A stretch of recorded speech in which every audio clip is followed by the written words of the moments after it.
भारत और पाकिस्तान के बीच हाल ही में बनी सहमति ने एलओसी के पास रहने वाले लोगों के जीवन में एक नई उम्मीद का संचार किया। सीजफायर के बाद जम्मू कश्मीर में हालात सामान्य हो रहे हैं। वहीं भारत के एलओसी के पहले गांव सलोत्री के लोग भी अब अपने घरों को लौट रहे हैं।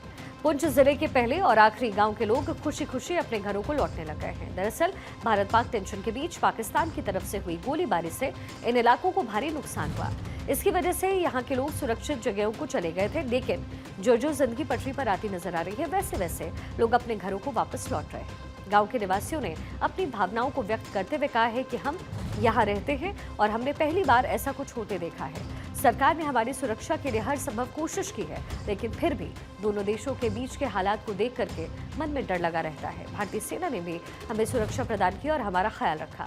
तनावपूर्ण स्थिति के कारण पूरा गांव खाली हो गया। अब हम अपने गांव में वापस आ गए हैं क्योंकि यहाँ फिर से शांति का माहौल है। हम इसी गांव में रहते हैं, वार्ड नंबर 1। तो सर जो ये सीज फायर हुआ था तो बंद किया गया है।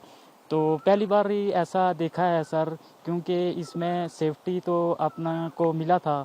ये मोर्चे वगैरह दिए थे गवर्नमेंट ने, सेफ्टी टैंक। इनमें भी सर बहुत डेंजर हुआ, क्योंकि डर तो बहुत लगता था। तो आर्मी वालों ने भी हमारे लिए बहुत सेफ्टी की थी। छोड़ के चले गए? हाँ, हम चले गए थे सर। कितने लोग गए थे? बहुत सर, पूरा गांव खाली हो गया था। तो फिर वापस ही आ गया। अब तो अमन और सुकून है।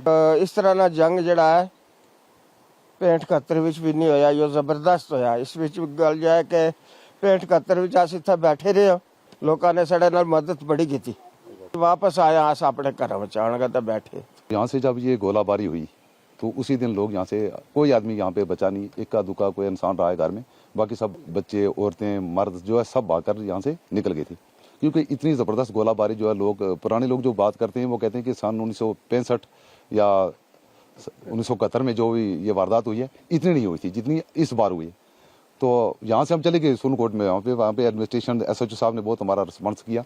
वहाँ पे सुकून में रखा गया और वहाँ से आज हम वापस आ रहे हैं यहाँ पे घरों में। लेकिन हमारे यहाँ पे ना बैंकर भी नहीं है सर, बहुत कम है बैंकर। आपने देखा कि यहाँ से पाकिस्तान जो है को बिल्कुल नज़दीक है। यहाँ से तकरीबन 200 मीटर के रेंज पे हवाई जो है वो कम है।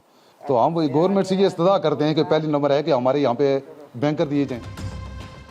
एलओसी के पास जम्मू और कश्मीर के कई जिलों में हुई भीषण गोलीबारी के कारण घरों और बुनियादी ढांचे को भारी नुकसान पहुंचा, जिससे कई निर्दोष नागरिकों की जान भी गई। इस भयावह हालात के चलते सीमावर्ती इलाकों में रहने वाले लोगों को अपनी जान बचाने के लिए अपने घरों को छोड़कर सुरक्षित स्थानों पर शरण लेनी पड़ी। लंबे समय से विस्थापन का दर्द झेल रहे ये लोग अब अपने घरों को लौटकर नई शुरुआत कर रहे हैं। पुंछ की ही तरह राजौरी में भी लोग अब खौफ के साए से बाहर निकल रहे हैं। जम्मू कश्मीर के डिप्टी CM सुरेंद्र चौधरी ने एलओसी के पास के गांव में जाकर के लोगों का हौसला भी बढ़ाया है। खुद देखा कि जो नुकसान हुआ है, लेकिन उसके बावजूद लोगों के हौसले बुलंद हैं।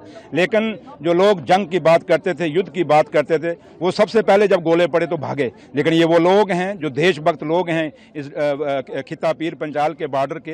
ये लोग यहाँ से नहीं भागे, इन्होंने मुकाबला उन गोलों का किया। बेशक नुकसान हुआ, लेकिन ये नहीं सोचा कि हम यहाँ से बॉर्डर को छोड़ के भाग के दूर जाएं। इसलिए इन लोगों का जज्बा बड़ा मजबूत है इस देश के लिए, देशभक्ति से, क्योंकि हमारे बुजुर्गों की दी हुई विरासत है। हमारे बुजुर्गों ने भी हमेशा इस बॉर्डर पे 47 से लेके आज तक पीर पंचाल के अंदर हमेशा इस पाकिस्तान की गोलाबारी को देखा है। लेकिन कोई सोचे कि इस गोलाबारी से डर के खिता पीर पंचाल के लोग, बॉर्डर के लोग भाग जाएंगे, वो कभी नहीं होगा। हम देश के साथ खड़े हैं, देश के साथ मजबूती के साथ खड़े हैं, हमेशा अपनी फौजों के साथ खड़े हैं।